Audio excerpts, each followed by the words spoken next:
Right at this very moment, imagine being completely alone, lost in the wilderness, your voice echoing into silence while no one answers back. In this video, you're going to witness a gripping story of survival, instinct, and an unexpected hero who changes everything when hope is almost gone. Before we begin, make sure to subscribe to the channel and hit the bell icon so you never miss powerful and inspiring stories like this. It starts with a desperate cry cutting through the stillness, a voice, weak but urgent, calling out for help, the kind of call that carries fear, exhaustion, and the fading strength of someone who knows they can't last much longer. The sound lingers, but there's no response, just the distant rustle of wind and the quiet rhythm of nature continuing as if nothing is wrong. Somewhere nearby, a figure struggles. Breathing is heavy, uneven. Every step feels like a battle, every movement draining what little energy remains. The surroundings offer no comfort, only uncertainty. The ground is cold, the air biting, and time seems to stretch endlessly. Panic begins to settle in, not loudly, but slowly, like a weight pressing down. Then, movement, not human, but alert, focused. A stray dog appears near the lot, its presence unnoticed at first. It watches, sensing something isn't right. There's no hesitation in its behavior, no confusion. While others might ignore or dismiss what's happening, this animal reacts with quiet determination. A voice suddenly breaks the moment, sharp, dismissive. "Get out of here. Stray." The dog is treated as a nuisance, pushed away without a second thought. But instead of retreating for good, it lingers. There's something it refuses to ignore. Moments later, urgency rises. Someone notices movement, calls out, "Hey, stop right there. Get back here." The tone shifts. What was once casual now carries concern. Footsteps follow, fast and uneven, chasing after something or someone just out of reach. The tension builds as breathing grows heavier. The chase isn't just about catching up anymore, it's about understanding what's wrong. Something is clearly off. The air feels heavier, the silence more intense. Then, a single word cuts through everything: heat. It's repeated, strained, almost desperate. Not a command, but a condition, a warning. Instructions are shouted, directions given. Stop right there, go back down the trail. Communication becomes rapid, controlled but urgent. Someone has gone off course, moving east near a junction, and now the situation is escalating. In a desperate race against time, every single second matters. But confusion creeps in. Get it wrong, go home. It's frustration mixed with urgency. A struggle not just against the environment, but against time, against fading clarity. Another voice insists, firmer now, "I said go." The pressure is building, and decisions must be made quickly. Then comes the question that reveals everything. How far? It's not just about distance anymore.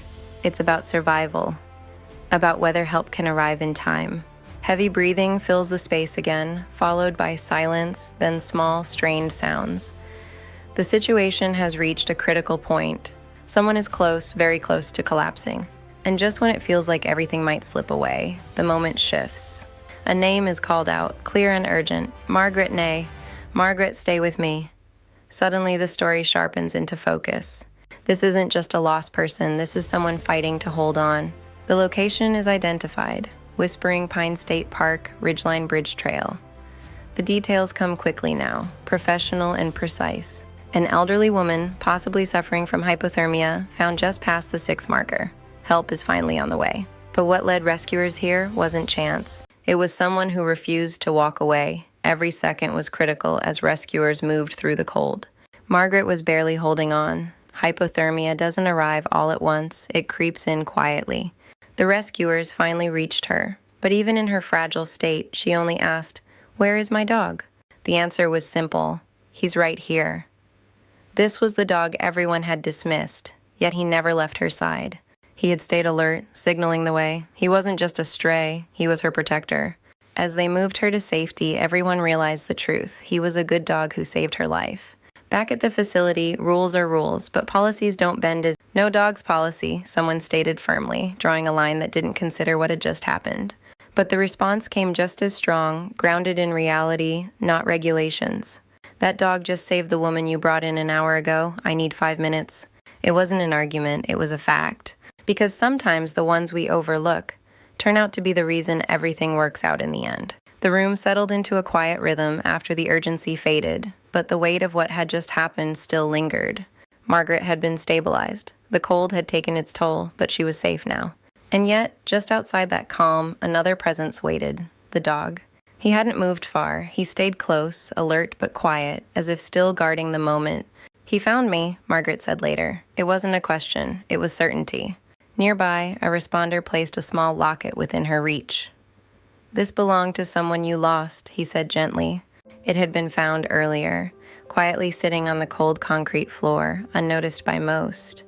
Picked up because its color caught someone's eye. And yet now it carried meaning. Moments like that don't feel significant at first, but later they connect pieces you didn't realize were missing. Margaret looked at it, her expression softening, as if recognizing more than just the object itself. Outside, the question had already been raised. "Do you have somewhere to put him tonight?" It wasn't just practical, it carried a deeper weight. "No." "Kennel space," came the uncertain reply, bound by rules that didn't account for moments like this. But reality was becoming undeniable. Margaret's condition improved, and then she asked, "Is that Scout?" The name hung in the air, giving identity to the presence that had been there all along. Not just a stray, but Scout, someone with a name and a place. "I had you on the bridge," every word, she added softly. There was a hint of vulnerability there, a reminder of how close she had been to slipping away and how much Scout mattered. Everyone understood one thing clearly now. Without Scout, this story might have ended very differently. And as the quiet settled, one truth stood stronger than anything else. Sometimes the ones who say nothing are the ones who do the most. And that realization began to shift perspectives. Inside, Margaret's eyes followed the small movements around her. She was still weak, but awareness had returned fully now. And with that awareness came memory, vivid in a quiet, emotional way. She remembered the cold, the stillness, the moment where everything started fading. But more importantly, she remembered not being alone. "He stayed," she said softly, almost to herself. "He wouldn't leave me." There was no doubt in her voice, no hesitation. And no one in the room questioned it. Because even those who hadn't seen the very beginning could now understand the outcome. They had seen enough to know that something unusual had taken place, something that couldn't simply be written off or ignored. The door opened gently, and one of the staff stepped in, pausing for a moment before speaking. "There's been some discussion," he said carefully, "about the dog." The room shifted slightly, not with tension, but with attention. Margaret's expression changed immediately, not fear, but concern. "What about him?" It was a simple question, but it carried weight, because now it wasn't just about what had happened, it was about what would happen next. The staff member hesitated briefly. "We have policies, you know that. Animals aren't usually allowed in this area, especially not strays." The word hung there again, stray, but it didn't carry the same meaning anymore. Margaret's gaze didn't move. "He's not just a stray." And this time, no one disagreed. Another voice stepped in. "We're working on it," he said. "Just give us a little time." It wasn't a solution yet, but it was a shift, and sometimes that's where change begins. Outside, Scout remained where he had been for most of the time. Quiet, observant, waiting. Not pacing, not barking, just present. As if he understood that this part required patience, not action. People passed by, some slowing down, some stopping completely. Their reactions were different now, no longer dismissive. There was recognition. One of the responders approached slowly, crouching down just a bit, simply to meet him at eye level. "You knew, didn't you?" he murmured. Scout didn't move. He didn't need to, because the answer was already clear. Back inside, Margaret shifted slightly.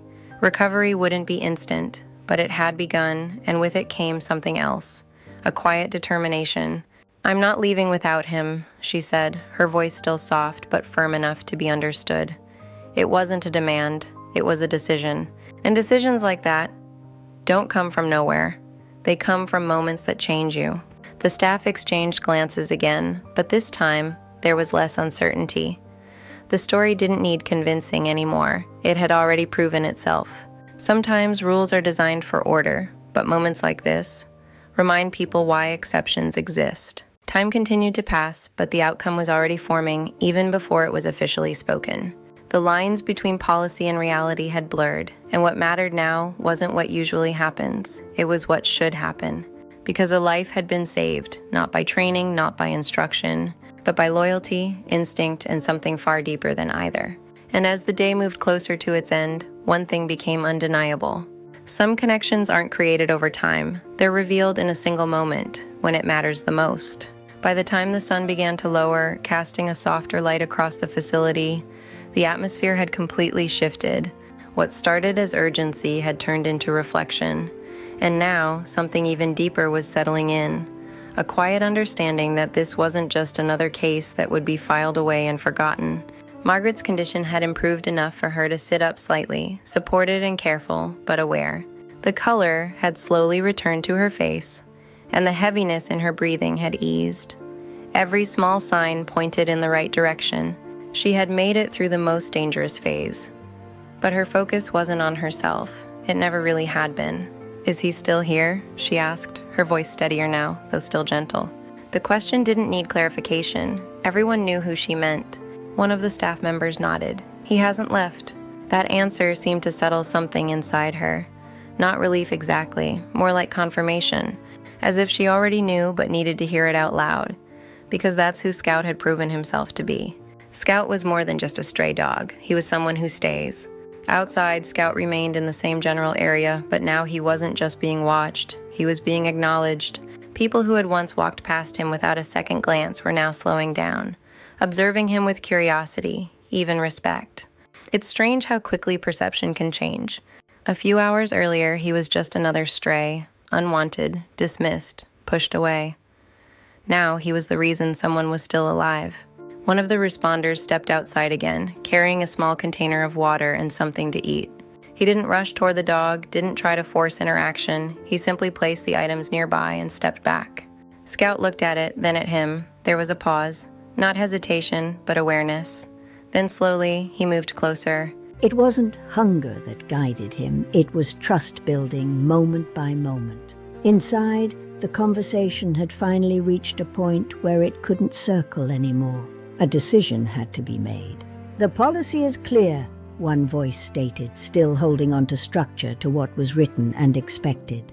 But another voice responded, calmer, more grounded. "So is what happened today." There was no argument in the tone, just truth. Silence followed, not uncomfortable, but thoughtful. Because sometimes the hardest part isn't knowing what's right. It's choosing to act on it. Margaret listened quietly, her eyes shifting between the people in the room. She wasn't pushing, wasn't insisting again. She didn't need to. The situation spoke for itself. A life had been saved, not by coincidence, not by luck, but by a presence that refused to leave when it mattered most. And that kind of action doesn't go unnoticed. "Do we even know where he came from?" someone asked, more out of curiosity now than concern. No one had a clear answer. There were no records, no tags, no immediate history. Just a moment, a single chain of events that connected him to Margaret in a way that couldn't be explained by background or ownership. And maybe that didn't matter, because not every meaningful connection starts with a known past. Some begin in the exact moment they're needed. Margaret shifted slightly again, gathering enough strength to speak more clearly this time. "He found me when no one else could." Her words were simple, but they carried weight far beyond their length. "They can call him whatever they want, but I know what he did." No one interrupted her. A deep and respectful silence filled the entire room, because there was nothing to correct. Outside, Scout had finished the water, now sitting quietly again, his posture relaxed but aware. He wasn't restless. He wasn't trying to leave. It was as if he understood that something was still unfinished, that his role in this story wasn't over yet, and maybe it wasn't. Back inside, one of the senior staff members finally exhaled slowly, breaking the silence in a way that felt final. "We'll make an exception." The words were calm, but they carried a shift that everyone felt. Not just in policy, but in perspective. "We'll arrange temporary clearance and figure out the rest after." It wasn't a permanent answer yet, but it was enough, more than enough. Margaret's expression softened instantly, not with excitement, but with quiet gratitude, the kind that doesn't need to be spoken loudly to be understood. "Thank you," she said, and she meant it. Because this wasn't just about keeping a dog nearby. This was about acknowledging what had happened, about recognizing that sometimes the unexpected becomes essential. And outside, as if sensing the change, Scout lifted his head slightly, his ears catching the subtle shift in voices, in movement, in energy. Still calm, still present, still exactly where he needed to be.